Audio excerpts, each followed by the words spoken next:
You have the same 24 hours as everyone else. Same as the most successful people. Same as those achieving extraordinary things. Same as those making massive impact.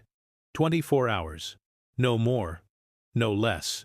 Yet some people achieve remarkable things with those hours while others accomplish little. Some build businesses, develop skills, maintain relationships, stay healthy, and still have time for rest.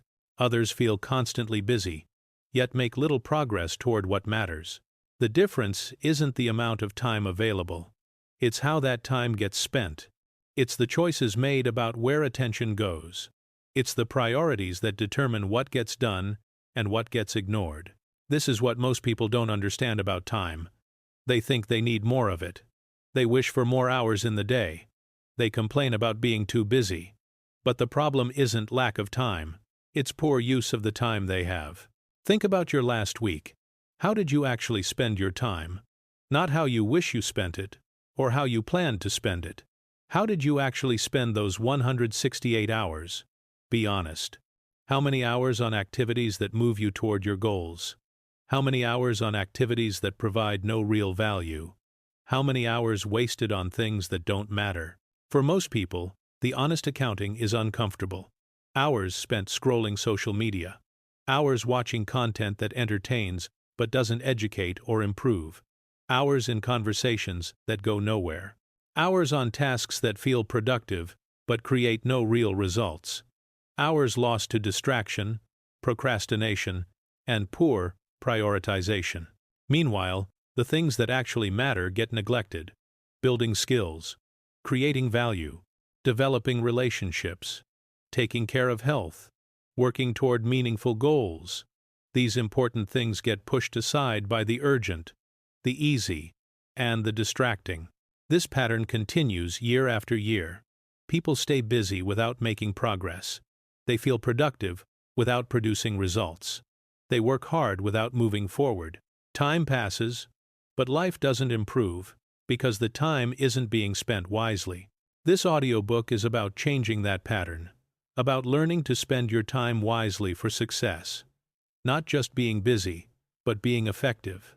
Not just filling hours, but investing them. Not just managing time, but mastering it. We'll explore 10 essential dimensions of wise time use. Understanding what time really is and why it matters. Identifying your time wasters ruthlessly. Prioritizing what actually moves you forward. Eliminating activities that don't serve your goals. Protecting your most productive hours. Using time blocking effectively. Saying no to time thieves. Investing time in high-leverage activities. Creating systems that save time. And building lifestyle that respects time's value. These aren't tips for squeezing more tasks into your day. They're principles for ensuring the tasks you do actually matter. They're strategies for spending your limited time on things that create real results rather than just busyness. But I need to be honest with you. Spending time wisely requires saying no to many things. It means being selective and sometimes ruthless about where your time goes. It means disappointing people who expect your time for their priorities. It means giving up comfortable time-wasting habits. It means working when you'd rather relax and focusing when you'd rather distract. Most people aren't willing to do this. They say time is valuable but spend it like it's worthless. They claim to want success but won't invest time in activities that create it. They recognize the problem but won't implement the solution. Can you be different? Can you treat your time as the precious, irreplaceable resource it is? Can you make hard choices about where it goes? If yes, then success becomes achievable. If no, then nothing changes. Because here's the truth. How you spend your time determines who you become. Spend it on shallow activities, and you remain shallow. Spend it on meaningful work, and you develop depth. Spend it on consumption, and you create nothing. Spend it on creation, and you build something significant. Your time is either appreciating or depreciating. Either you're using it to build value, skills, relationships, health, and progress, or you're wasting it on activities that leave you no better than before. There's no neutral. Every hour either moves you forward or leaves you stagnant. Right now, you probably feel busy, overwhelmed by responsibilities, lacking time for what matters. But if you're honest, you'll recognize that much of your busy is self-inflicted. You're spending time on things that don't need doing, saying yes to things that don't matter, allowing interruptions that don't deserve access to your time. The solution isn't finding more time. It's spending existing time differently. It's eliminating the wasteful and protecting the valuable. It's being intentional rather than reactive. It's mastering your time rather than being controlled by it. 6 months from now, you'll have spent about 4,000 hours. The question is, what you'll have to show for those hours. Will you have made meaningful progress, built something valuable, developed important skills? Or will you have just been busy, with little to show for all that time spent?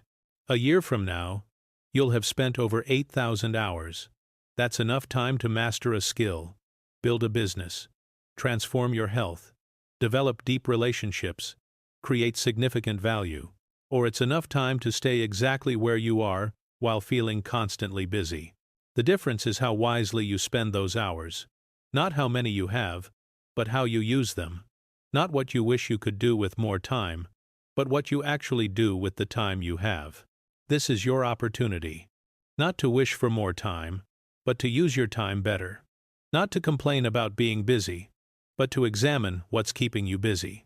Not to wait for circumstances to give you time, but to take control of the time you already have.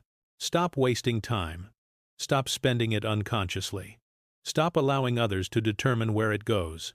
Learn to spend your time wisely for success. Let's learn exactly how to do that. Let's master the most valuable resource you possess. Let's ensure your time creates the results you want. How to spend your time wisely for success. Not someday when you have more time. Now, with the time you have. Chapter 1. Understand what time really is. Before you can spend time wisely, you need to understand what time really is. Most people have fundamentally wrong understanding of time, which leads to fundamentally wrong decisions about how to use it. Time isn't just hours and minutes. It's life itself. When you spend an hour, you're spending an hour of your life. That hour is gone forever. You can't save it, can't store it, can't get it back. It's the most finite resource you have. Think about this deeply. You have unknown but limited total time. Every hour you spend brings you closer to the end of that total. Every day is one fewer day you have. This isn't morbid. It's reality. And understanding this reality changes how you value time. Most people treat time as if it's infinite, as if there's always more, always tomorrow, always later. They waste hours freely because they assume more hours will keep coming. But every wasted hour is piece of life you'll never get back. Every day spent poorly is day of your finite existence that produced nothing of value. Here's another crucial understanding.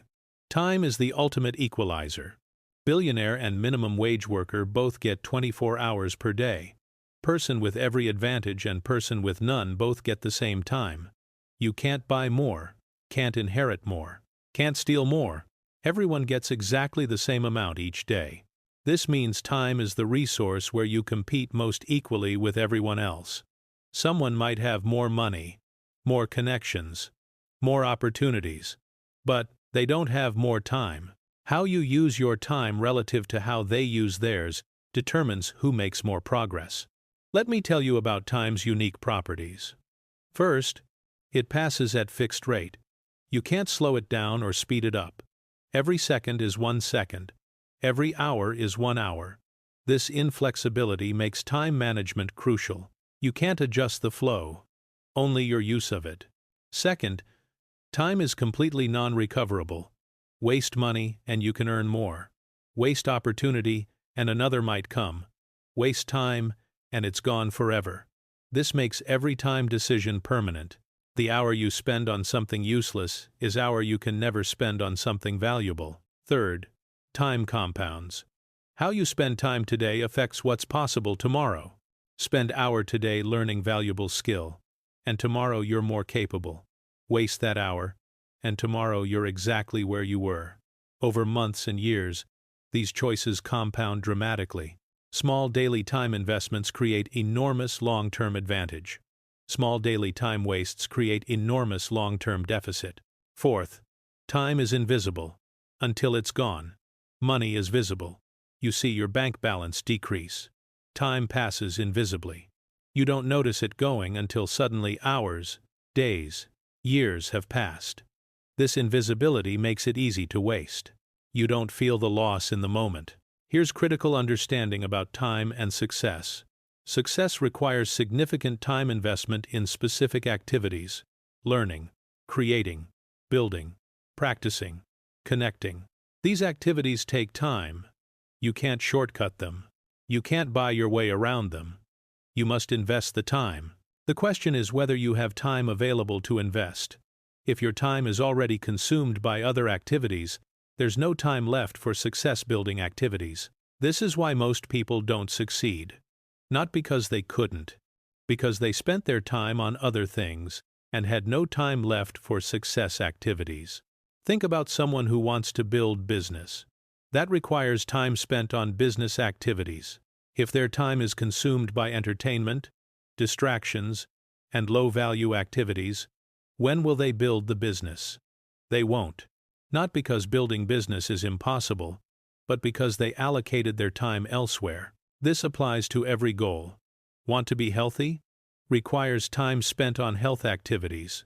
Want to develop skill? Requires time spent practicing. Want deep relationships? Requires time spent with people. Want financial freedom?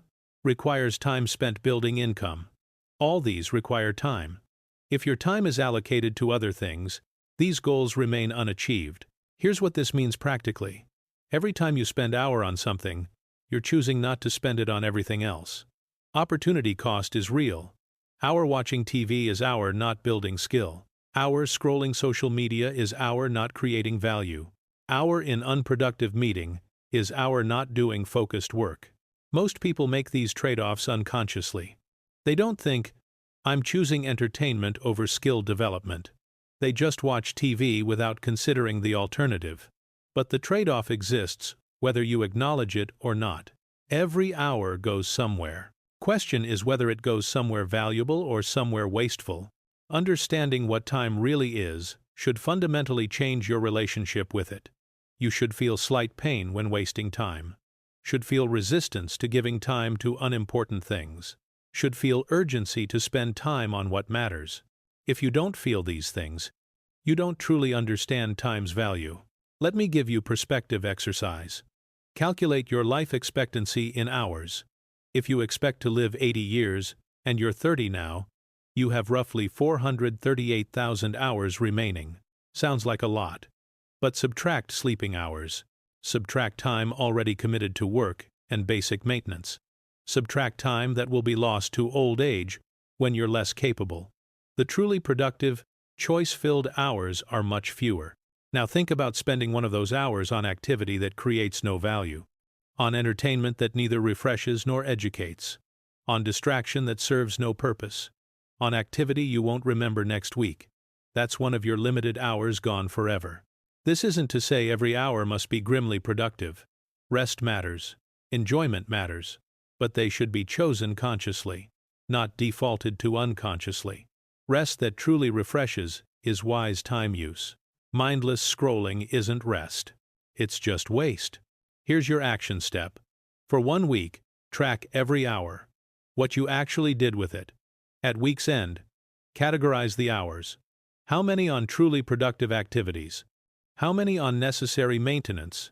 How many on genuine rest and rejuvenation? How many on pure waste?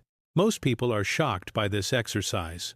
They discover they're spending 20 to 30 hours per week on activities they can't even remember, that created no value, that moved them nowhere. That's a quarter of their waking life wasted. Understanding this creates motivation to change. You can't spend time wisely if you don't understand time's true nature and value. It's not just schedule to manage. It's life itself. It's your most precious, irreplaceable resource. It deserves to be treated as such. Understand what time really is. Not infinite but finite. Not recoverable but permanent. Not just hours but pieces of your life. Treat it accordingly. Chapter 2. Identify your time wasters. Ruthlessly. You can't stop wasting time until you know where it's being wasted. Most people have vague sense they waste time but can't identify specific sources. This vagueness prevents action. You must identify your time wasters ruthlessly and specifically. Time wasters fall into categories. Let me walk you through each so you can identify yours. First category is digital distractions. Social media, news sites, entertainment platforms, games, mindless browsing. These are designed to capture attention and hold it. They're engineered to be addictive. They exploit psychological vulnerabilities to keep you engaged far longer than intended. Check your phone's screen time report. Look at which apps consume most time. For most people, it's shocking. 2 hours daily on social media, 3 hours on entertainment, hour on news. That's 6 hours daily, 42 hours weekly, over 2,000 hours yearly, on activities that create no lasting value. These hours could build business, master skill, develop relationships, create health. Instead, they vanish into digital void, leaving nothing behind except wasted time and false sense of connection or information. Second category is low-value activities disguised as productivity. Excessive email checking, attending meetings that accomplish nothing, doing busy work that creates no results, organizing when you should be executing, preparing when you should be doing. These feel productive because you're doing something, but productivity is measured by results, not activity. If the activity creates no results, it's waste regardless of how busy it feels. Think about your workday. How much time in meetings that could be emails? How much time on tasks that don't matter? How much time on communication that creates no value? For most people, 3 to 4 hours of 8-hour workday is wasted on low-value activities disguised as work. Third category is saying yes to others' priorities. Commitments you don't want to keep, favors that benefit them but cost you, obligations that don't align with your goals, activities you agreed to but don't care about. Every time you say yes to something that doesn't matter to you, you're saying no to something that does. Your time is finite. Time spent on others' priorities is time unavailable for your priorities. Unless you're strategic about what you agree to, others will consume your time with their agendas. Count hours spent weekly on commitments that aren't your priorities. Meetings you attend to be nice, events you go to out of obligation, help you provide, that's not valued. Most people spend 10 to 15 hours weekly on others' priorities at expense of their own. Fourth category is maintenance and interruption. Commuting, errands, household tasks that could be automated or delegated, constantly responding to messages and notifications, context switching between tasks. Some maintenance is necessary, but most people spend far more time on it than required.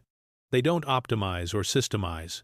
They handle everything themselves when delegation would be wiser. They allow constant interruption when batching would be more efficient. Calculate time spent on maintenance and interruption. Include commute, errands, household tasks, and constant context switching from interruptions. Most people spend 15 to 20 hours weekly here. Some can be eliminated. Some can be batched. Some can be delegated. But first, you must identify it. Fifth category is low-quality rest and recovery. Time spent relaxing that doesn't actually restore energy. Mindlessly watching content, scrolling when tired, saying you're resting, but actually just being unproductive. Real rest is valuable. It restores energy, clears mind, renews capacity. But fake rest doesn't. It's just time passing without either productivity or genuine recovery. You end up neither rested nor accomplished. Distinguish between true rest and fake rest in your life. True rest leaves you refreshed. Fake rest leaves you just as tired but with wasted time. Most people spend significant hours on fake rest, then wonder why they're still exhausted. Here's how to ruthlessly identify your time wasters. First, track one full week in detail. Every hour, write what you did. Not what you intended to do, what you actually did. This requires honesty. Most people lie to themselves about time use.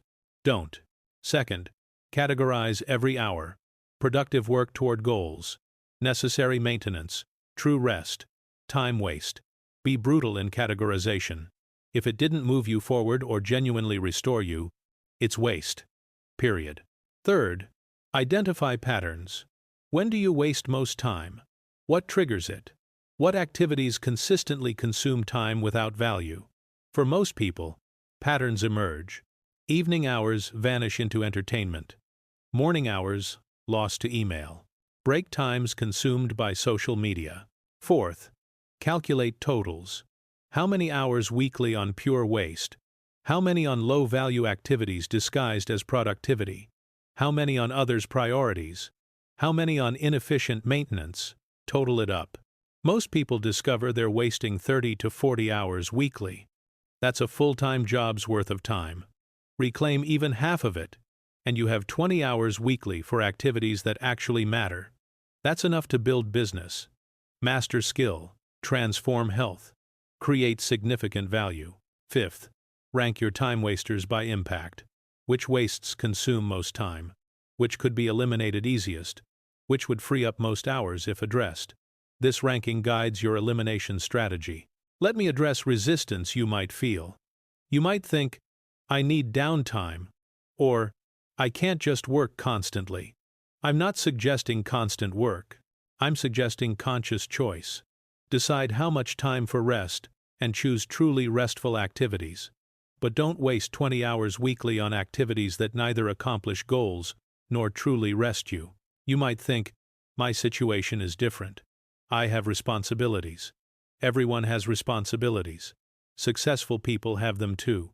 They just don't use responsibilities as excuse to waste all discretionary time. They protect time for what matters, even while meeting obligations. Here's what happens when you ruthlessly identify time wasters. First, you see clearly where time goes. This awareness alone changes behavior. You can't unsee the waste once you've identified it. Second, you see opportunity.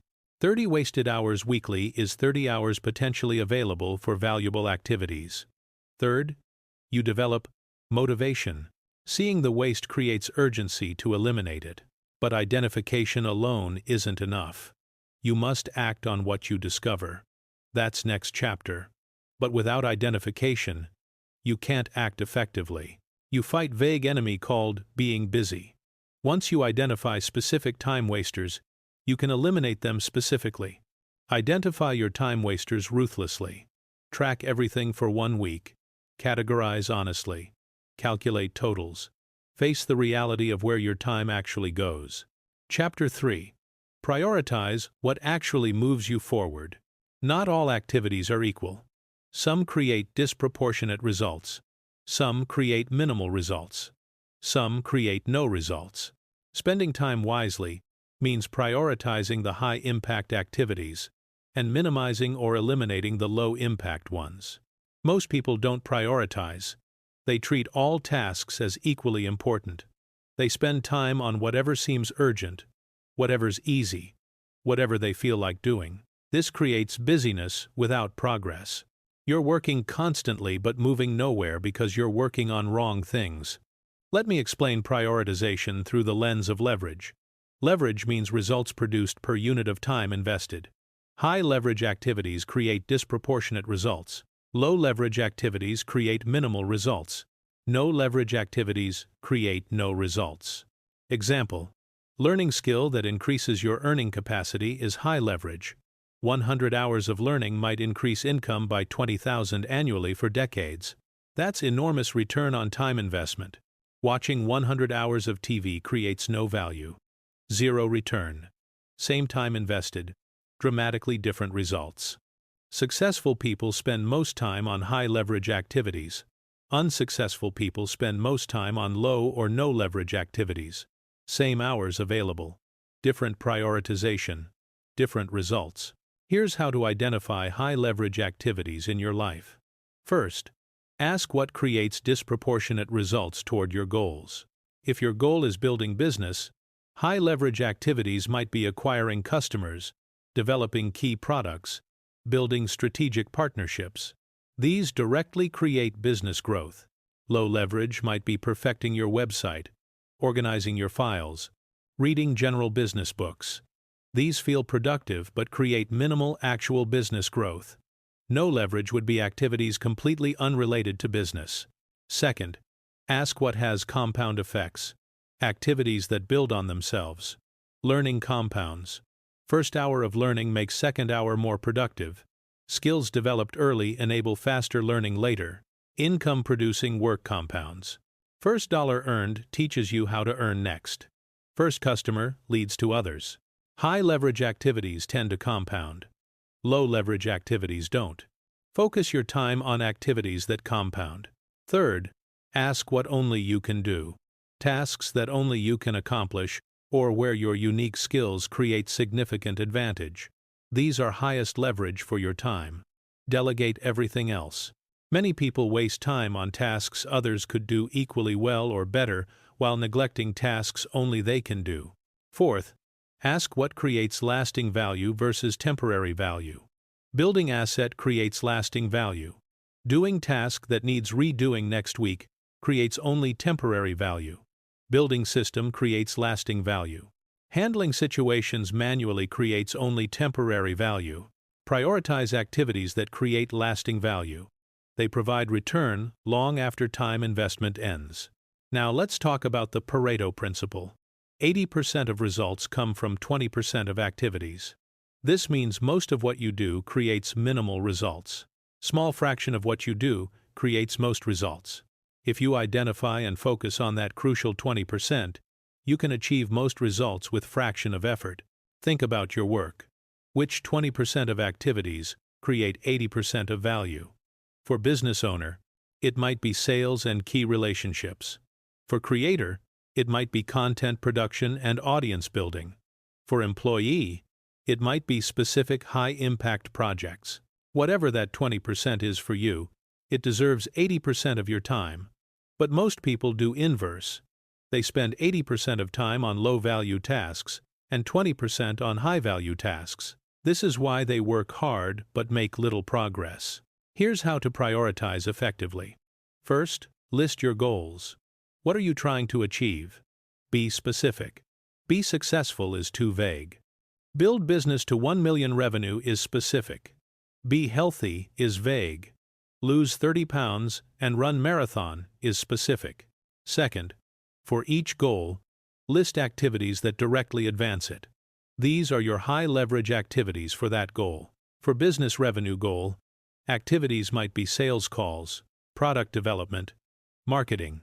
For health goal, activities might be training, meal prep, sleep optimization. Third, estimate leverage for each activity. How much does 1 hour invested in this activity advance your goal? Be honest. Some activities feel productive, but create minimal actual progress. Focus on activities with highest leverage. Fourth, calculate how much time weekly you're currently spending on high-leverage activities. For most people, it's shockingly low. Maybe 5 to 10 hours weekly on activities that truly move them toward goals. Rest is spent on maintenance, waste, or low-leverage activities. Fifth, design ideal time allocation. If you're spending 5 hours weekly on high-leverage activities and you could reclaim 20 hours from waste and low leverage, you could spend 25 hours weekly on high leverage. That's 5 times more time on what actually matters. This requires ruthless prioritization. It means saying no to many things, letting some low-priority things not get done, disappointing people who want your time for their priorities, being comfortable with some balls dropping if they're not important balls. Most people won't do this.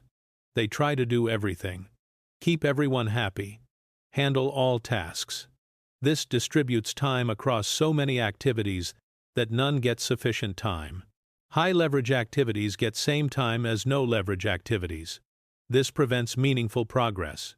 Let me give you prioritization framework.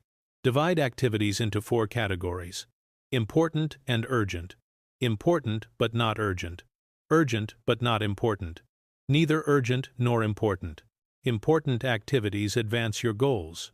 Urgent activities demand immediate attention.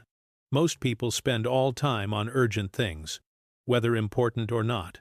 They neglect important things that aren't urgent until they become urgent crises. Wise prioritization focuses on important activities before they become urgent.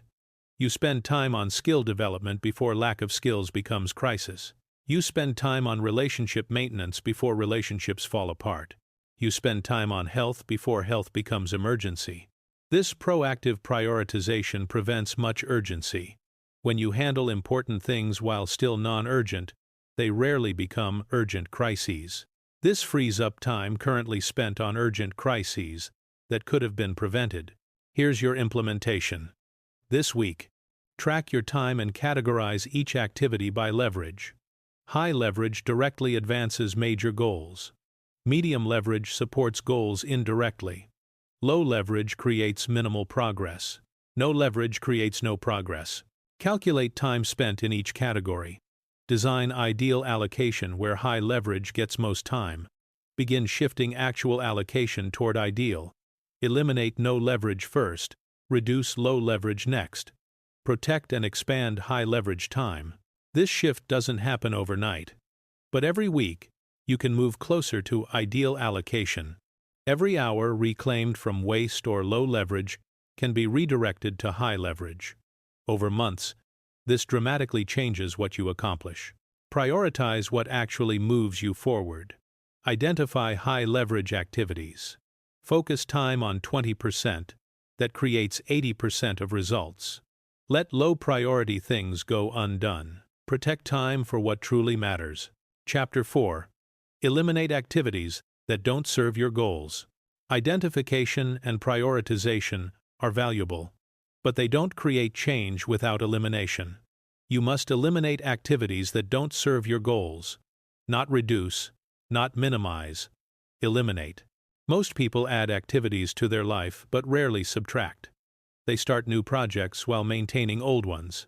They say yes to new commitments while keeping existing ones. Over time, their schedule fills with activities, many of which no longer serve them. The result is no time for what matters, because time is consumed by things that don't matter. You can't add high-leverage activities without removing low-leverage ones. Your time is finite. Something must go. Here's how to eliminate effectively. First, review all current activities and commitments. Everything you do regularly, everything you've committed to, everything that consumes your time. Make a comprehensive list. Second, for each activity, ask, does this serve my major goals? Not. Is this nice? Not. Do I enjoy it? Not. Would someone be disappointed if I stopped? But does this serve my major goals? If answer is no, it's candidate for elimination. You might enjoy it. Others might want you to continue. It might be comfortable. Habit. But if it doesn't serve your goals, it's taking time away from things that do. Third, for activities that do serve your goals, ask, is this high enough leverage to justify the time? Some activities technically support your goals, but create minimal results relative to time invested. These should also be eliminated in favor of higher leverage alternatives. Fourth, create elimination list. All activities that don't serve goals or don't have sufficient leverage. This list is probably longer than comfortable. That's good. Elimination should feel uncomfortable. You're removing familiar activities, letting down expectations, breaking comfortable patterns. Fifth, systematically eliminate items from list. Not slowly, not gradually, quickly and definitively. Tell people you're no longer participating. Cancel subscriptions. Remove apps. Quit commitments. Close accounts. Make elimination real and final. Let me address specific elimination targets. First, eliminate digital time wasters completely. Not reduce. Eliminate. Delete social media apps from phone. Block entertainment sites during work hours. Cancel streaming subscriptions. Remove games. People say, but I need some relaxation. Yes, but relaxation doesn't require digital time wasters. Read books. Take walks. Have conversations. Practice hobbies. True relaxation exists without infinite scroll and autoplay. Second, eliminate low-value commitments. Meetings you attend out of habit. Groups you belong to but don't value. Events you go to from obligation. Subscriptions you maintain but don't use. relationships you maintain from guilt rather than genuine connection. Every low-value commitment is time unavailable for high-value activities. Be willing to disappoint people. Say no even when it's uncomfortable. Let relationships that don't serve you fade. This isn't cruelty. It's time management.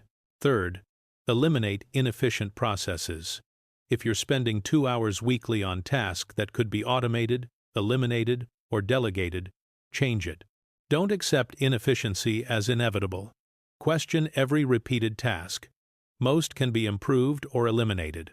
Fourth, eliminate multitasking and constant connectivity. Multitasking is myth. You're really rapidly switching between tasks, which wastes time and reduces quality. Eliminate it by single tasking. Do one thing with full attention, then next thing with full attention. Constant connectivity wastes enormous time. Checking email constantly. Responding to messages immediately. Being available to everyone all the time. This prevents deep work. Creates constant interruption. Fragments attention. Eliminate constant connectivity. Check email twice daily. Batch message responses. Have specific times for communication. Be unreachable during focus time. People will adjust. Work will improve. Fifth, eliminate saying yes automatically. Your default response to requests should be no, not maybe, or let me think about it. No. Only say yes when request aligns clearly with your priorities, and you can fulfill it without sacrificing high-leverage time. This feels harsh, but every yes to something unimportant is no to something important. Your time is finite. Protect it. Here's what makes elimination difficult. Social pressure. People expect your continued participation. They guilt you about saying no. They question your priorities. They make you feel selfish for protecting your time. You must resist this pressure. Your time belongs to you. You owe it to yourself to spend it on your goals, not others' expectations. This doesn't mean being completely selfish, but it means prioritizing your major goals above social convenience. People who matter will understand. People who don't understand don't matter. Another difficulty is comfort with familiar activities. You've spent time on certain things for years. They're comfortable habits.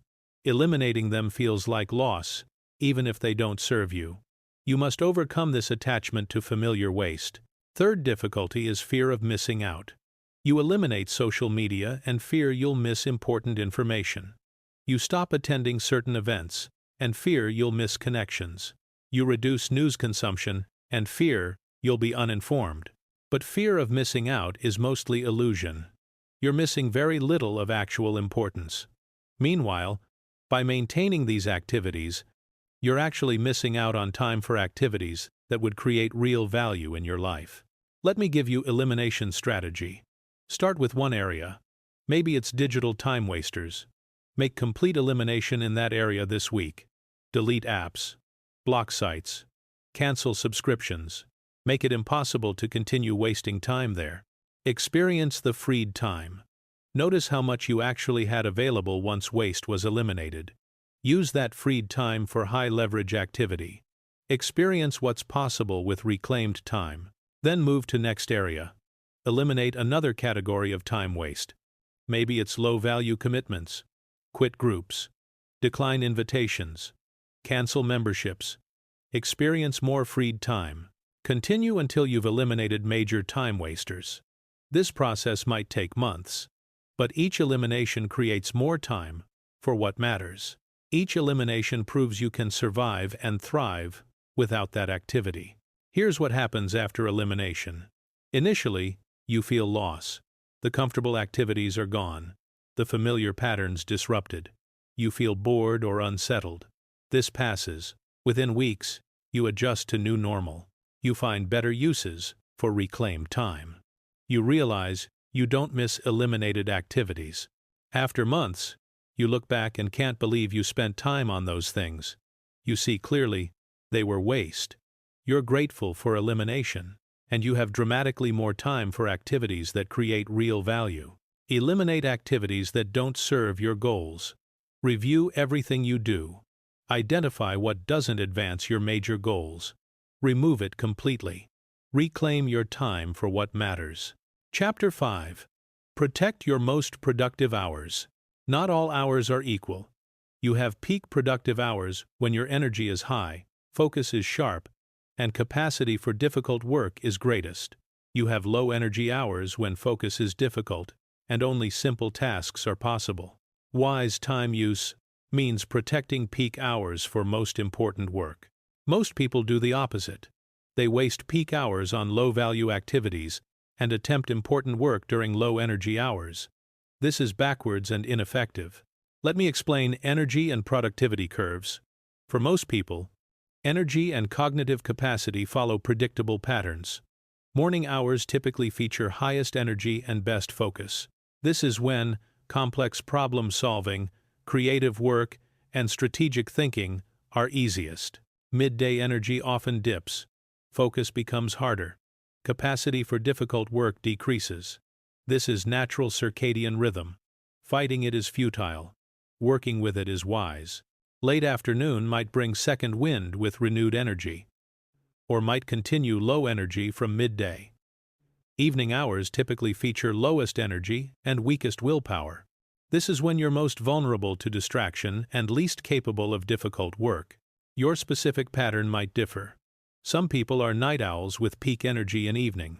Some maintain steady energy throughout day. But most people have clear peaks and valleys. You need to identify yours. Here's how to identify your peak hours. Track your energy and focus for 1 week. Each hour, rate your energy from 1 to 10. Rate your focus ability. Notice when you feel most capable. When complex work feels manageable.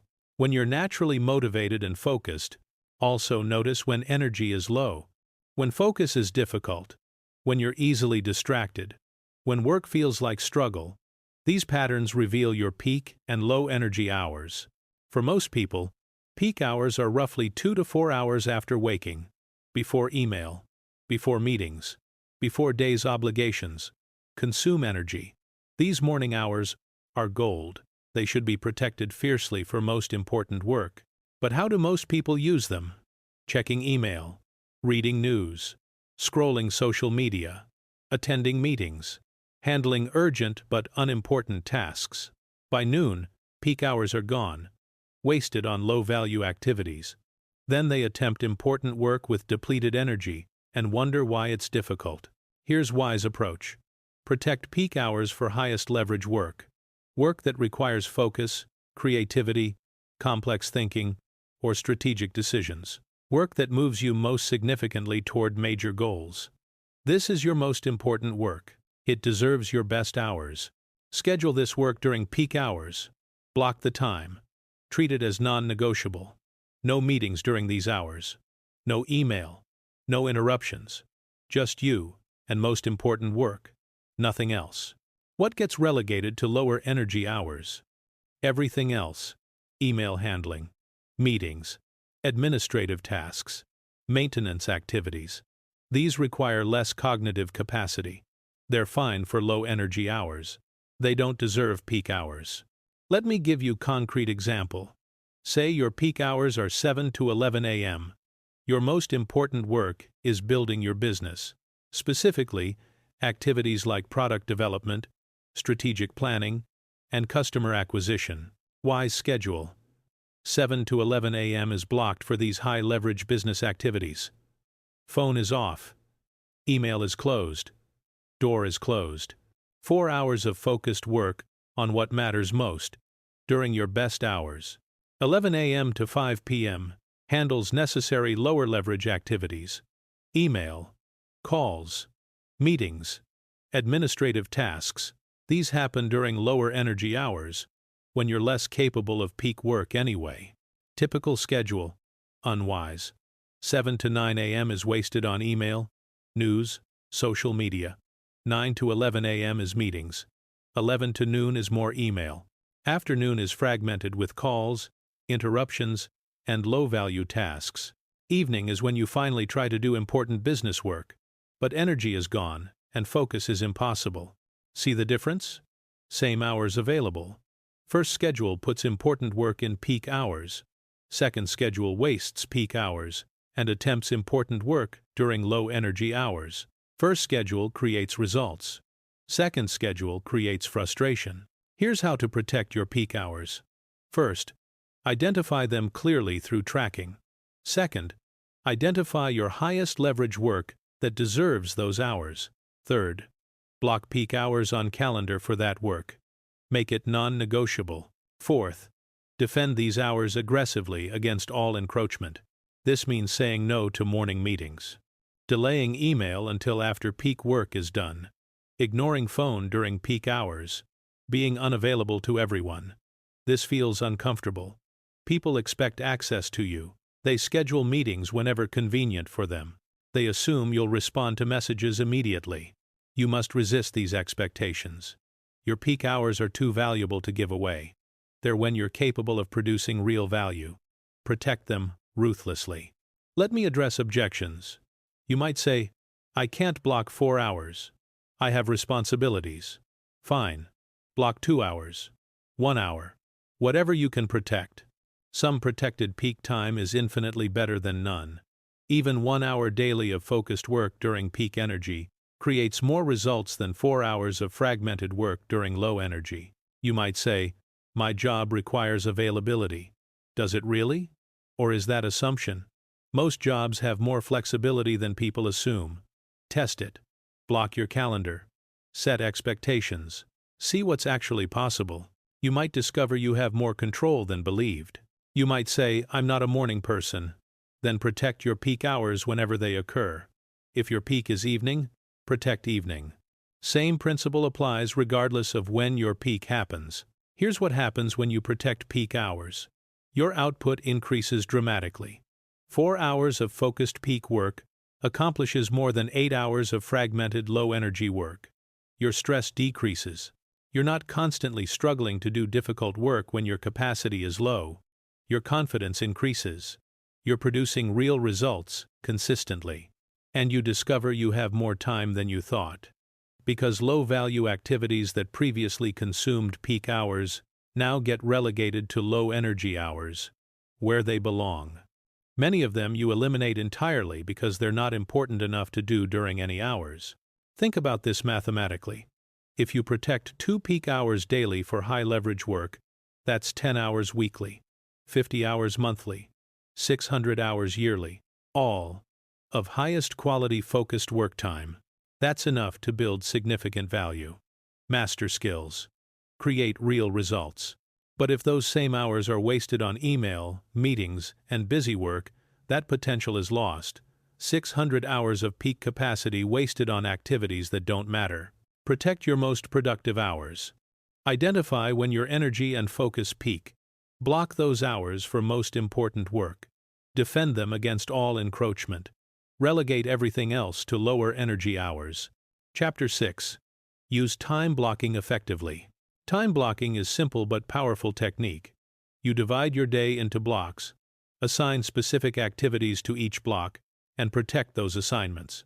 This prevents fragmentation and ensures important activities get sufficient time. Most people don't use time blocking. They have vague intentions about what they'll work on. They switch between tasks based on mood or interruption. They let others' priorities fragment their day. The result is busyness without sustained focus on anything important. Time blocking solves this by making time allocation deliberate. Each hour is assigned before the day begins.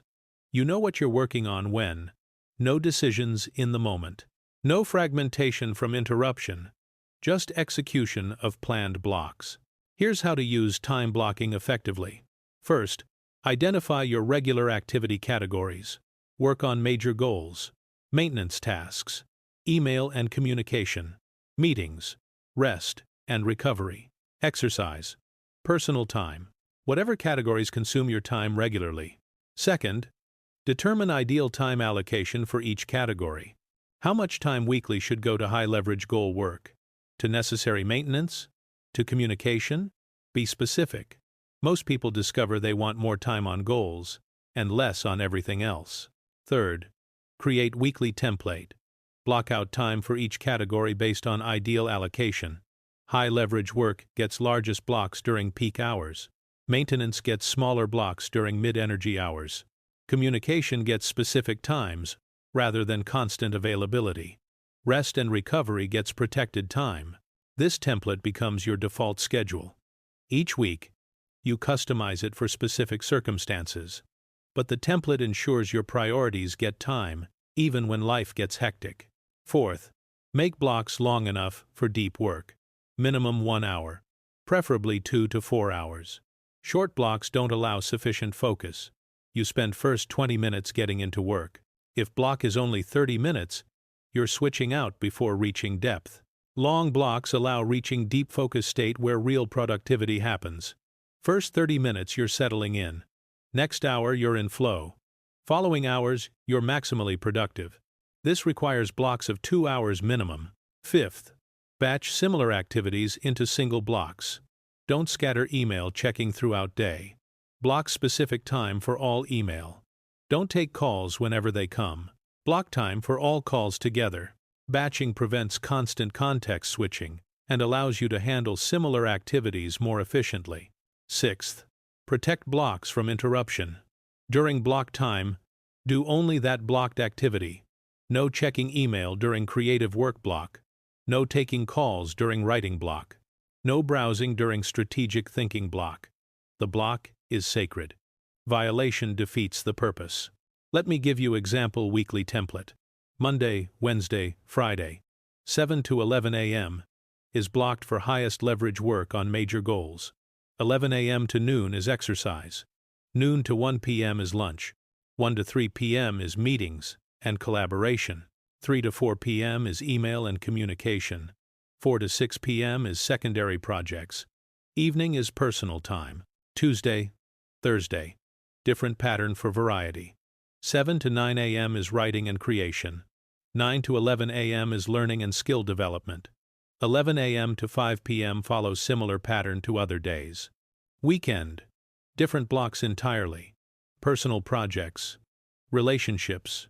Rest. Recreation. Whatever serves your life outside work. This template ensures high-leverage work gets 20 hours weekly during peak energy. Maintenance and communication get sufficient but limited time. Secondary activities get appropriate time. Rest is protected. Compared to typical unblocked schedule. No planned time for important work. Hope to fit it in somewhere. Constant interruption from email and calls. Meetings scattered throughout day. By evening, important work hasn't happened because time was consumed by urgent trivia. So you work late, tired, trying to accomplish what should have happened during peak hours. Here's how to implement time blocking. Start with 1 week. Create basic template. Block peak hours for most important work. Block specific times for email and communication instead of constant availability. Block time for necessary maintenance. Protect blocked time. Track how well you stick to blocks. When do you violate them? What interrupts them? What patterns emerge? Use this information to refine template. Maybe your blocks are too short. Maybe you scheduled maintenance during peak hours. Maybe you didn't protect blocks effectively. Refine weekly until blocking works. Some people take weeks to develop effective blocking habit. That's fine. Keep adjusting until time blocks serve you. Let me address common blocking mistakes. First mistake is making blocks too ambitious. Blocking every minute leaves no flexibility. Life happens. Unexpected things arise. Leave buffer time. Don't optimize to zero slack. Second mistake is not protecting blocks. Creating perfect schedule, then letting everyone interrupt it. Blocks only work if protected. This requires saying no, declining meetings during blocked time, not answering phone, not checking email, actually defending your blocks. Third mistake is blocking inappropriate activities. Blocking creative work during low energy hours. Blocking email during peak hours. Your blocks must align with energy levels. High leverage work during peak energy. Lower leverage during lower energy. Fourth mistake is not batching similar activities. Scattering similar tasks throughout day. This creates constant context switching that wastes time and mental energy. Batch aggressively. All communication in 1 or 2 blocks. All meetings together. All creation work together. Fifth mistake is quitting after 1 bad week. First week of time blocking usually goes poorly. You violate blocks. Others interrupt. Unexpected things arise. This is normal. Don't conclude, time blocking doesn't work for me. Conclude, I need to protect blocks better and refine my template. Here's what effective time blocking creates. You know what you're working on at any time. No decision fatigue about what should I do now. You're doing what's blocked. Important work happens consistently because it has protected time. It's not dependent on finding time somewhere. Time is allocated and protected. Your focus improves because you're not constantly switching between activities. Each block allows deep immersion in single activity. Your stress decreases because time is managed deliberately rather than chaotically. You're not reactively responding to whoever demands attention. You're proactively working your plan. And your results increase dramatically because high-leverage activities consistently get sufficient, focused time. This is time blocking's power. Not just being busy, but being productive on what matters. Use time blocking effectively. Create weekly template. Assign specific activities to specific blocks. Make blocks long enough for deep work. Batch similar activities. Protect blocks from interruption. Let template ensure your priorities. Get time. Chapter 7. Say no to time thieves. Your time will be stolen if you don't protect it. There are people, activities, and systems designed to capture your attention and time. I call them time thieves. They rob your hours without obvious benefit to you. To spend time wisely, you must say no to these thieves ruthlessly. Time thieves come in many forms. Let me identify the major categories so you can recognize and refuse them. First category is interrupters. People who disrupt your focus with non-urgent matters. Colleagues who stop by to chat. Friends who call during work hours. Family who interrupt without considering your schedule. They're not malicious, but they're stealing your time, nevertheless. Each interruption has cost. The obvious cost is the time spent handling interruption, but hidden cost is much larger. Focus is lost. When you return to work, you must rebuild concentration. This takes 10 to 20 minutes.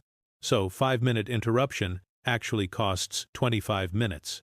Multiple interruptions make sustained focus impossible. You're constantly breaking concentration and rebuilding it. This fragmented work is exhausting and unproductive. You're busy all day but accomplish little because you never sustain focus long enough for deep work. Say no to interrupters. Close your door during focus time. Don't answer phone during work blocks. Set expectations that you're unavailable during certain hours. Let people know you'll respond when convenient.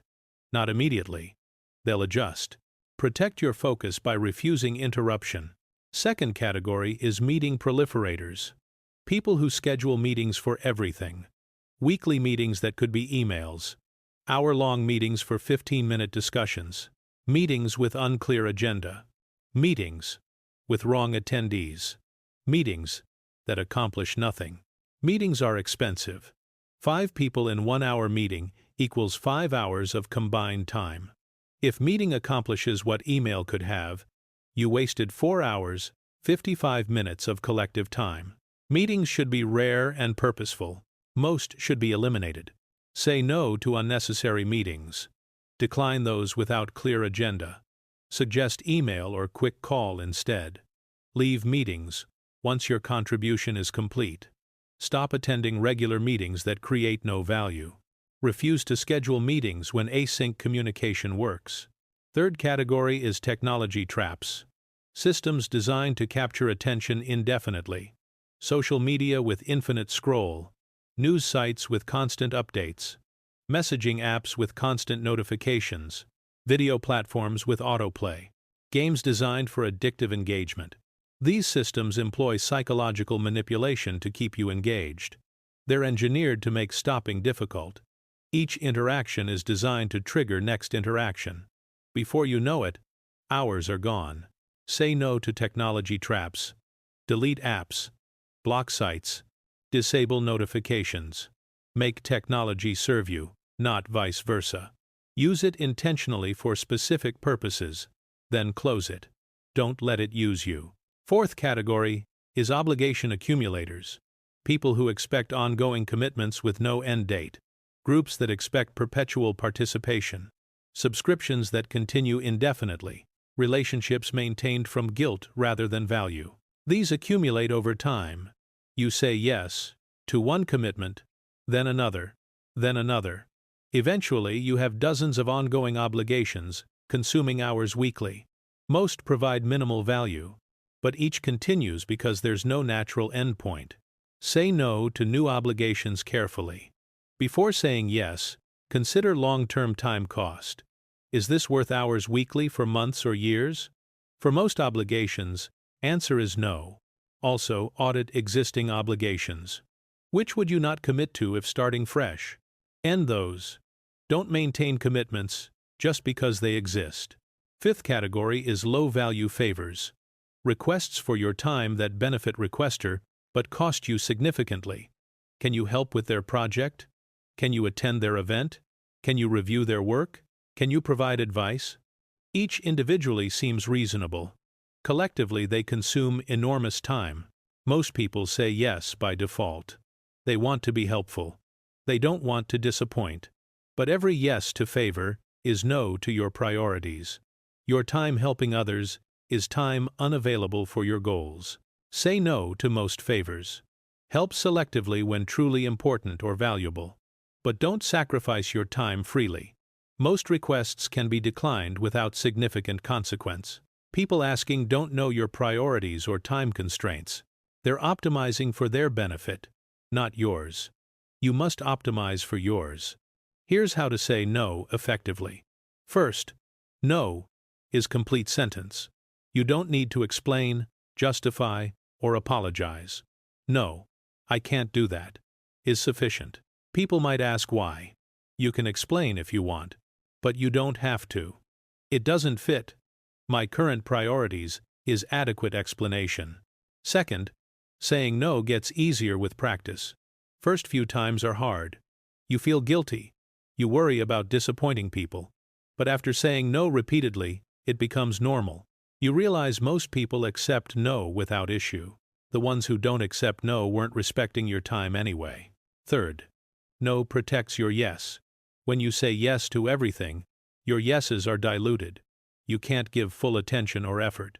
When you say no to most things, you can say yes powerfully to important things. Your focused yes creates more value than scattered yeses. Fourth, people respect no more than reluctant yes. When you say yes but resent it, that shows. When you say no but suggest alternative, that's helpful. Clear no is better than begrudging yes. Let me address fear of saying no. You fear people won't like you.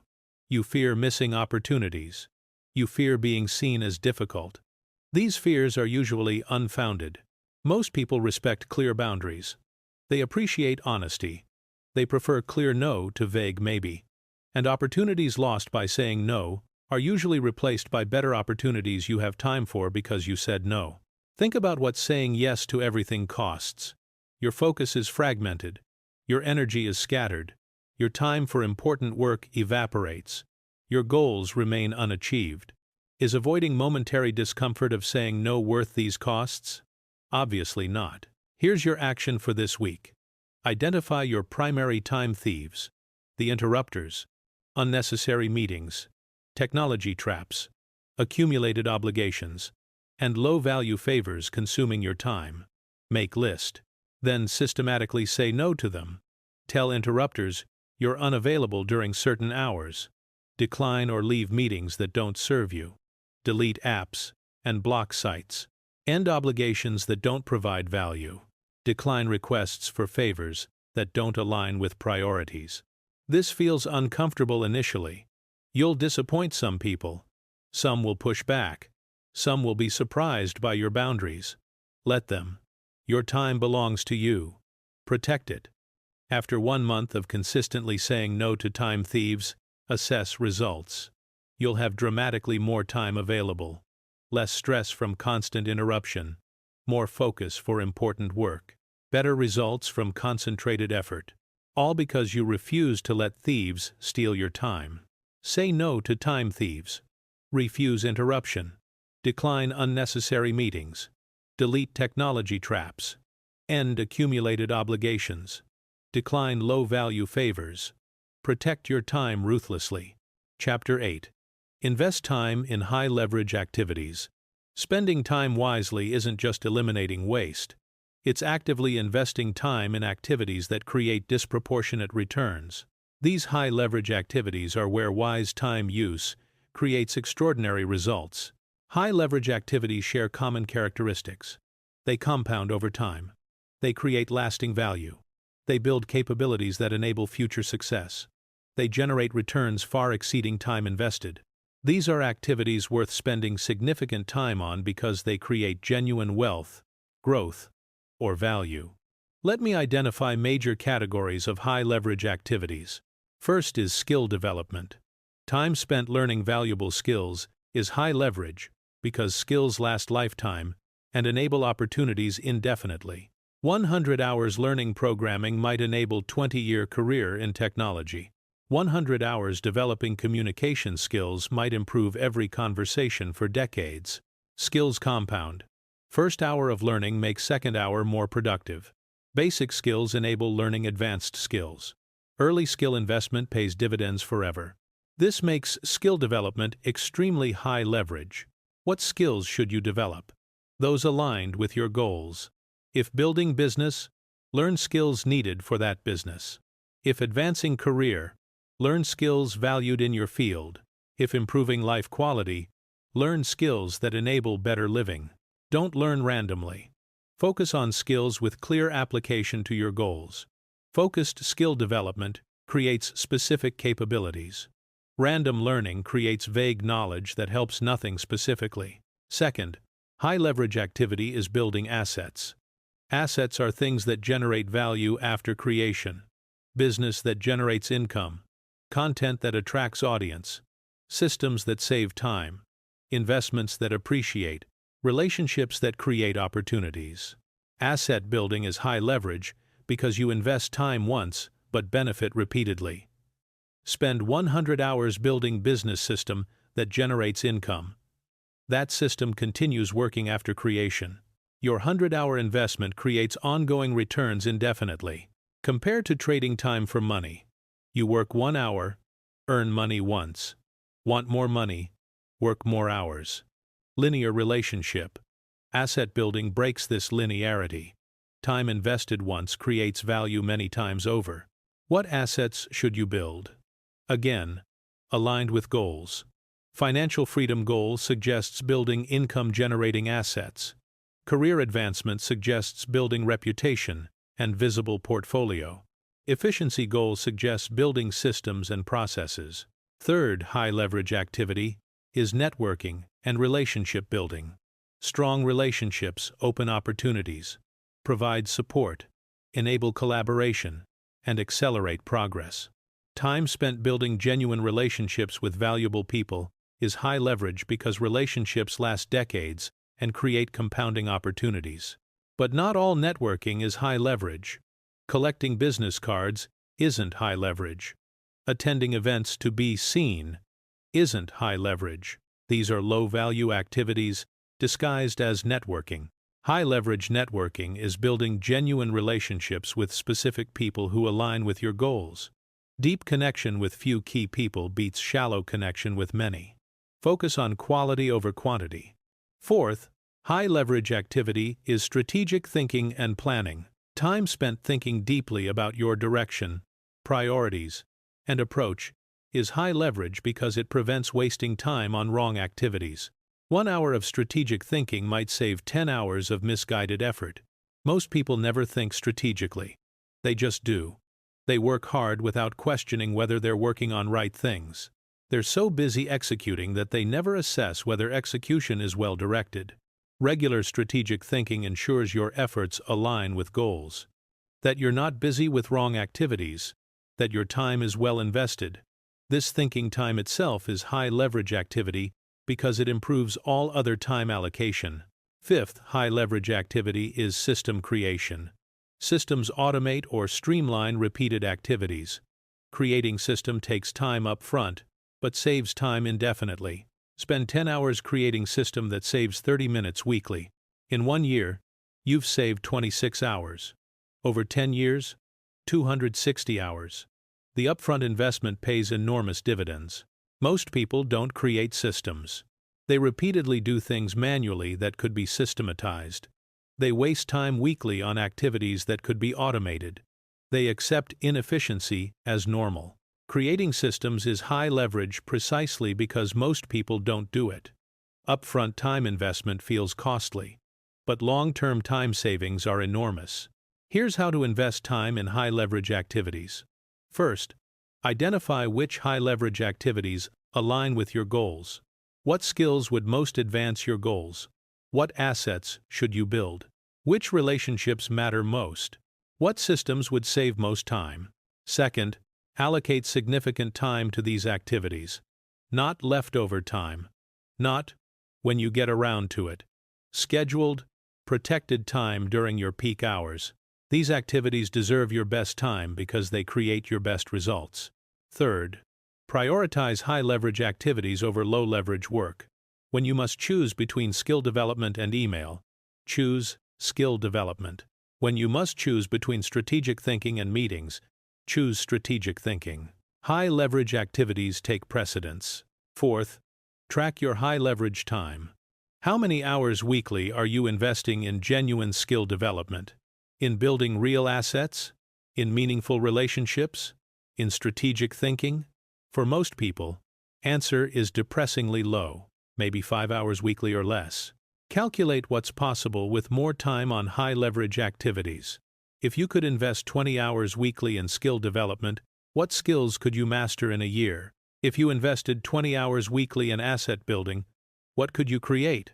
The potential is enormous. Fifth, measure returns on time invested. Are the skills you're learning actually useful? Are the assets you're building actually valuable? Are the relationships actually creating opportunities? High leverage doesn't mean theoretical importance. It means actual returns. Some activities seem high leverage but aren't. Learning irrelevant skills. Building assets nobody wants. Networking with wrong people. Measure actual returns and adjust based on results. Let me give you a concrete example. Someone wants financial freedom. Their high-leverage activities might be developing income-valuable skills, building side business, creating content platform, and strategic financial planning. Wise time allocation. 20 hours weekly on skill development relevant to business. 10 hours weekly on building and growing business. 5 hours weekly on content creation. 3 hours weekly on financial planning and strategy. This person invests 38 hours weekly in genuinely high-leverage activities. Within 1 year, they've developed valuable skills, built functioning business, established content platform, and optimized finances. 5 years of this creates financial freedom. Compared to typical allocation, few hours weekly on high-leverage activities, most time on maintenance, waste, and low-leverage work. 5 years passes with minimal progress because time wasn't invested in activities that compound. Here's your implementation. This week, calculate your current high-leverage time. How many hours are you actually investing in activities that create compounding returns? Then, design ideal allocation. How many hours should go to high-leverage activities? Begin shifting toward ideal allocation. Every hour reclaimed from waste or low leverage can be redirected to high leverage. This shift creates exponential improvement in results because high-leverage activities compound over time. Invest time in high-leverage activities. Develop valuable skills. Build lasting assets. Cultivate meaningful relationships. Think strategically. Create systems. These investments of time create returns far exceeding the investment. Chapter 9. Create systems that save time. Creating systems is a unique form of time investment that deserves dedicated discussion. Systems save time repeatedly after being built. They're force multipliers for your time. Learning to create systems is a crucial skill for anyone wanting to spend time wisely. A system is a structured approach to handling repeated activity. Instead of figuring out how to do something each time, you create a method that works and follow it repeatedly. Instead of starting from scratch, you follow proven process. This saves decision time, reduces errors, and increases efficiency. Systems work because they eliminate repeated low-value work. You solve a problem once through system creation, then you execute the system repeatedly without needing to solve problem again. Let me give you categories of systems worth creating. First category is decision systems. Many decisions are repeated. What to eat, what to wear, what to work on first, when to exercise. These repeated decisions waste mental energy. Each decision uses willpower and attention. Decision systems eliminate this waste. You make decision once, then follow system. Example: meal planning system. Instead of deciding what to eat each meal, you create weekly meal plan every Sunday. Then you just follow plan. Decision is made once weekly, instead of 3 times daily. Another example: morning routine system. Instead of deciding what to do each morning, you have set routine. Wake at same time, exercise, shower, breakfast, work. Same sequence daily. No decisions needed. Just execute routine. Decision systems save enormous mental energy over time. Dozens of small decisions daily add up to significant cognitive load. Systematizing them frees that energy for important decisions. Second category is process systems. These are structured approaches for repeated tasks. How you handle email, how you prepare for meetings, how you review weekly progress, how you process new information. Without systems, you approach these tasks differently each time. You reinvent method. You forget steps. You're inconsistent. With systems, you have proven method that you follow every time. Example: email processing system. Instead of handling email randomly throughout day, you have system. Check email twice daily at specific times. Process each email once, using 4 options: delete, delegate, do if under 2 minutes, or schedule for later. Never leave email in inbox. Process to 0 each session. This system handles email efficiently in 45 minutes daily instead of fragmented time throughout day. More efficient and less disruptive. Another example: weekly review system. Every Sunday evening, you follow same process. Review last week's accomplishments. Assess progress on goals. Plan next week's priorities. Schedule next week's blocks. Same process weekly ensures consistent review and planning. Third category is template systems. These are pre-created frameworks for common content creation. Email templates for common messages. Document templates for repeated reports. Presentation templates for similar talks. Post templates for content creation. Templates eliminate starting from scratch. You modify template instead of creating from blank page. This dramatically reduces time for repeated content creation. Example: client onboarding template. Instead of figuring out each new client's onboarding from scratch, you have template. Welcome email template. Contract template. First meeting agenda template. Information gathering checklist. Follow-up sequence template. New client goes through same proven process every time. Fourth category is automation systems. These use technology to handle repeated tasks without human intervention. Automated backups. Automated bill payments. Automated social media posting. Automated email responses. Automated data collection. Automation requires upfront time to set up, but once running, task happens without your involvement. This is ultimate time savings. Task is completed without using any of your time. Example: financial automation. Bills paid automatically. Savings transferred automatically. Investments made automatically. Instead of spending hours monthly on financial tasks, they happen automatically. You spend time on automation setup once, then save hours monthly indefinitely. Fifth category is delegation systems. These are processes that enable others to handle tasks you don't need to do personally. Clear instructions, training materials, quality criteria, feedback methods. Delegation without system fails because person doesn't know exactly what you want. With system, instructions are clear. They can execute consistently without constant guidance from you. Example: content creation delegation. You create system for social media posts, template for posts, guidelines for tone and style, approval process, scheduled posting process. Someone else can create posts following your system. You review instead of creating. This saves significant time while maintaining quality. Here's how to create effective systems. First, identify repeated activities. What do you do regularly? Daily? Weekly? Monthly? These are candidates for systematization. Second, document current approach. How do you currently handle this activity? What steps do you take? What decisions do you make? Write it down. Third, optimize the approach. Are all steps necessary? Could steps be combined? Could anything be automated? Is there better sequence? Improve the process before systematizing it. Don't systemize inefficient process. Fourth, create clear documented system. Write step-by-step process. Include decision criteria. Add templates or tools needed.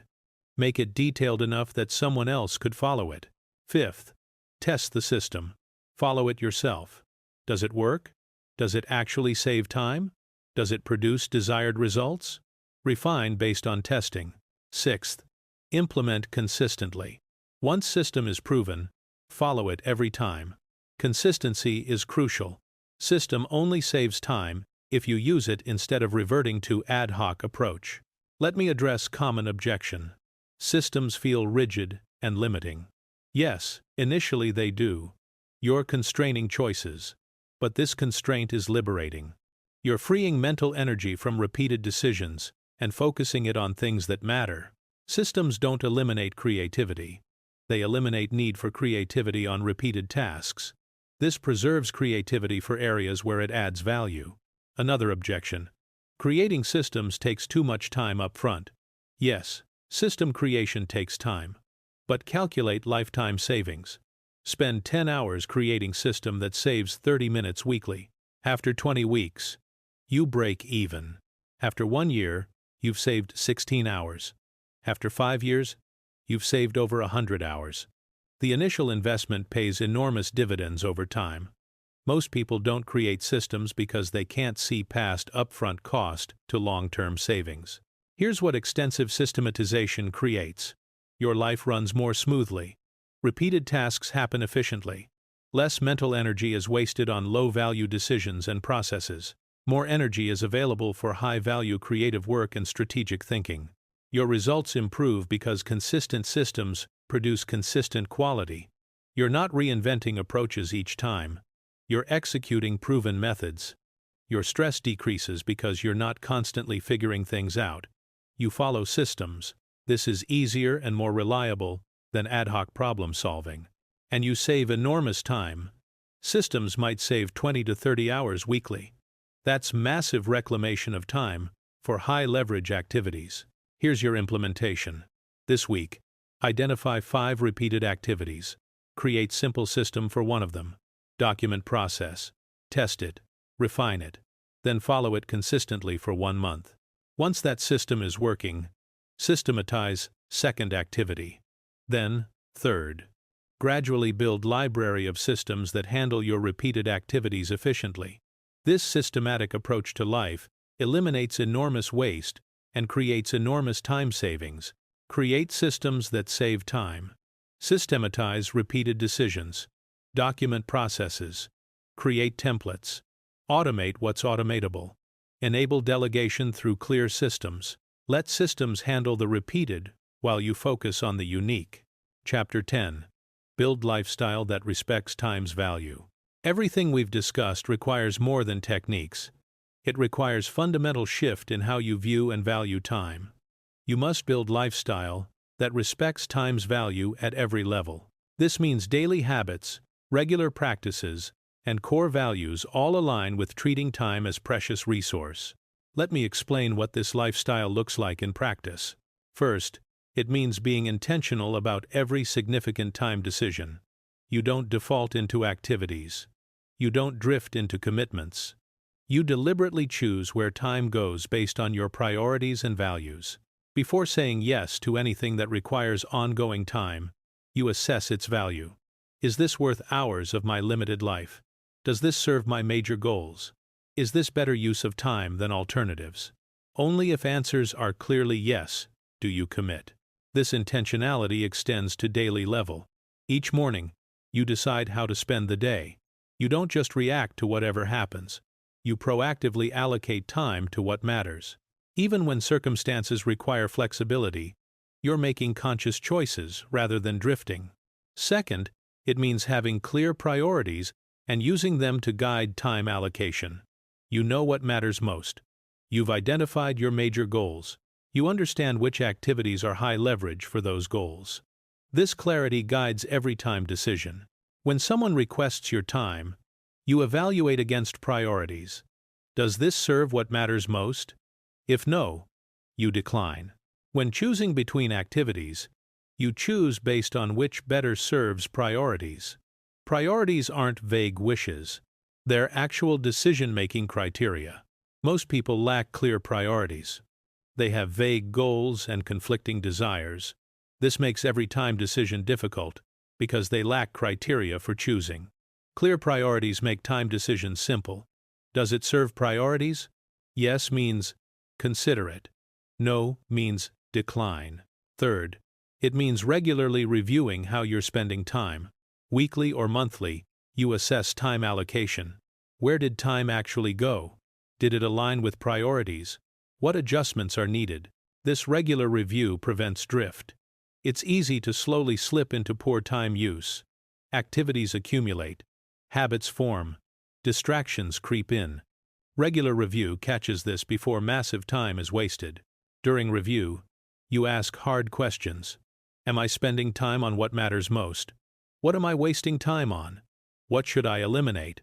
What needs more time? What needs less? These questions keep time allocation aligned with priorities. Fourth, it means maintaining energy and capacity through proper self-care. Time is valuable, but depleted time is worthless. If you're exhausted, unfocused, or unhealthy, you can't use time effectively regardless of how it's allocated. This means protecting sleep, getting adequate exercise, eating properly, managing stress, taking real recovery time. These aren't luxuries when you're too busy. They're necessities that enable using time effectively. Sacrificing self-care to gain time is false economy. Depleted time is wasted time. Fifth, it means creating environment that supports wise time use. Physical environment that enables focus. Digital environment that minimizes distraction. Social environment that respects your priorities. Work environment that allows deep work. You can't consistently spend time wisely in an environment designed for distraction and interruption. Your environment either supports wise time use or undermines it. Build environment that supports it. This might mean physical changes, creating dedicated workspace, removing distractions from view, organizing for efficiency, or it might mean digital changes, aggressive app deletion, website blocking, notification elimination, or social changes, setting boundaries, declining commitments, reducing obligations. Whatever changes are needed, make them. Your environment profoundly affects time use. Design it deliberately. Sixth, it means valuing others' time as much as your own. When you waste others' time through poor planning, unnecessary meetings, or unclear communication, you're being disrespectful. When you value their time, you're efficient, clear, and considerate. This creates virtuous cycle. When you respect others' time, they respect yours. When you're efficient in meetings, others are too. When you communicate clearly, others do likewise. Culture of respecting time propagates. Seventh, it means being willing to spend money to save time when appropriate. Time is more valuable than money. You can earn more money. You can't earn more time. Sometimes spending money to save time is wise trade. This might mean paying for convenience, for delegation, for tools that save time, for services that handle low-value activities. If you're spending time on activities someone else could handle for reasonable cost, and that time could be spent on high-leverage activities instead, paying to save time is smart. Most people don't do this. They waste hours to save dollars. They do low-value work themselves to avoid paying someone else. They optimize for money while wasting time. This is backwards when time is more valuable. Eighth, It means accepting that you can't do everything. Respecting time's value means acknowledging its limits. You have finite time. You must choose. You can't attend everything, can't learn everything, can't help everyone, can't pursue every interest. This acceptance is liberating. When you acknowledge you can't do everything, you can choose deliberately what to do. You're not trying to fit everything in. You're choosing best use of limited time. Most people resist this. They want to believe they can do everything. This leads to spreading time too thin, doing many things poorly instead of few things well. Accepting limits allows focus. Ninth, it means building identity around wise time use. You see yourself as someone who values time, who spends it deliberately, who protects it fiercely, who invests it in what matters. This identity guides behavior automatically. When you're a person who values time, saying no to waste becomes natural, protecting focus becomes normal, investing in high-leverage activities becomes default. Identity level change is more powerful than behavior level change. 10th, it means measuring life by what you create and experience, not by how busy you are. Busy is not accomplishment. Busy is often waste. What matters is what you create, what you build, what you experience, who you become, what you contribute. Wise time use is measured by results and growth, not by hours worked or tasks completed. You want to look back at weeks, months, years, and see meaningful progress, real results, genuine growth, significant experiences, not just busyness. Here's how to build this lifestyle. Start by examining your current relationship with time. Do you treat it as precious? Do you waste it freely? Do you let others consume it? Be honest about current reality. Then commit to treating time as your most valuable resource. Make this commitment explicitly. Write it down. This becomes guiding principle for decisions. Next, implement changes systematically. Start with one area. Maybe it's eliminating digital distractions, or protecting peak hours, or creating decision systems. Implement fully in one area before moving to next. Gradually, over months, build comprehensive lifestyle that respects time's value. Each change reinforces others. Each improvement creates foundation for next. The lifestyle builds over time through accumulated intentional changes. After 6 months of this approach, your relationship with time will be transformed. You'll value it genuinely, protect it naturally, invest it wisely, and your results will reflect this transformation. Build lifestyle that respects time's value. Be intentional about every significant time decision. Maintain clear priorities. Review regularly. Protect your energy. Design supportive environment. Value others' time. Spend money to save time when wise. Accept limits. Build identity around wise time use. Measure by results, not busyness. We've explored 10 essential dimensions of spending time wisely for success. Understanding time's true nature. Identifying your time wasters. Prioritizing high-leverage activities. Eliminating what doesn't serve you. Protecting peak hours. Using time blocking. Saying no to time thieves. Investing in high-leverage activities. Creating systems. And building lifestyle that respects time. These aren't just time management tips. They're framework for living intentionally, for ensuring your limited time creates the life you want, rather than life that just happens to you. But understanding framework changes nothing without implementation. You can know everything in this audiobook and still waste time as freely as before if you don't actually apply what you learned. So here's the question. Will you implement? Will you actually track your time to see where it goes? Will you actually eliminate your time wasters? Will you actually protect your peak hours? Will you actually say no to time thieves? Most people won't. They'll understand the concepts. They'll agree they're important. They'll intend to implement. Then they'll continue exactly as before, wasting time, staying busy without results. Years will pass and nothing will change. You can be different. You can actually implement. You can actually transform your relationship with time. You can actually start spending it wisely. Let me remind you what's at stake. Every day that passes is day of your life you don't get back. Every hour wasted is hour of your finite existence that produced nothing valuable. Every year spent poorly is year you could have used to create something significant. You have unknown amount of time remaining. Could be 50 years. Could be 5. Could be 5 months. You don't know. What you know is every day that passes reduces that total. Every hour spent brings you closer to the end. This isn't meant to be depressing. It's meant to be motivating. Your time is limited and precious. It deserves to be treated as such.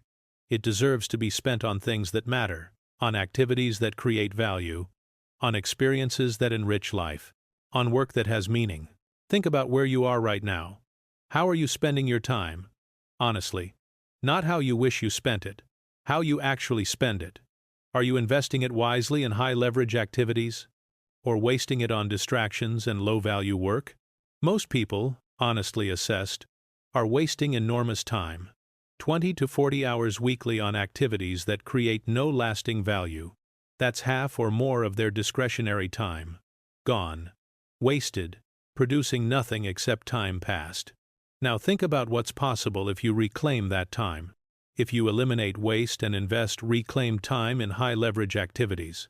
20 hours weekly on skill development, on building assets, on strategic work, on meaningful relationships. In 1 year, that's over 1,000 hours invested in activities that compound. That's enough to master skill, build business, transform health, create significant value. Enough to change your life trajectory dramatically. But only if you actually do it. Only if you implement. Only if you stop wasting time and start spending it wisely. Here's what I want you to do. Today. Not tomorrow. Not after you think about it more. Today. First, track your time for 1 week. Everything you do. Every hour. Be brutally honest. This is foundation. You can't improve what you don't measure. Second, identify your major time wasters. Categorize your track time. How much on waste? How much on low leverage? How much on high leverage? Face the reality of your current time use. Third, choose one major elimination. One category of time waste you'll completely eliminate this week. Maybe it's social media. Maybe it's unnecessary meetings. Maybe it's low-value commitments. Choose one and eliminate it completely. Fourth, protect one block of peak time for high-leverage work. Just one block to start. 2 hours during your best energy. Block it. Protect it. Use it for most important work. Fifth, say no to one-time thief this week. One interruption pattern, one unnecessary commitment, one meeting, one request. Practice saying no. These 5 actions, taken this week, begin your transformation. They're not the complete solution, but they're the start. They prove you can implement. They create initial momentum. After 1 week, assess. You'll have more time available from elimination. You'll have better results from protected peak hour. You'll have proven to yourself that implementation is possible. This creates foundation for next changes. Next week, eliminate another time waste. Protect another hour. Say no to another time thief. Continue systematically implementing what you learned. Each week, another improvement. Each month, cumulative progress. After 3 months of consistent implementation, your time use will be dramatically different. You'll have reclaimed 20 to 30 hours weekly. You'll be investing that time in activities that matter. You'll be seeing real results from better time allocation. After 6 months, you'll hardly recognize your previous relationship with time. You'll value it genuinely. Protect it naturally. Spend it wisely, automatically. And your life will reflect this transformation. Better results, greater progress, more accomplishment. All from same 24 hours everyone has, just spent much more wisely. But this only happens if you start, if you implement, if you actually do what you know you should do. Your time is your life. How you spend it determines who you become and what you achieve. Spend it poorly, and life reflects that. Spend it wisely, and life transforms. Stop wasting time. Stop being busy without results. Stop letting others determine where your time goes. Start spending your time wisely for success. Not someday, Not when circumstances improve, not when you have more time. Now. Today. With the time you have, your time is ticking away regardless of how you use it. The only question is what you'll have to show for it. Will you have wasted it, or spent it wisely? The choice is yours. The time is now. Stop waiting. Start implementing. Spend your time wisely for success. Not just reading about it, actually doing it. Transform your relationship with time. Let that transformation create the life you want. Begin now.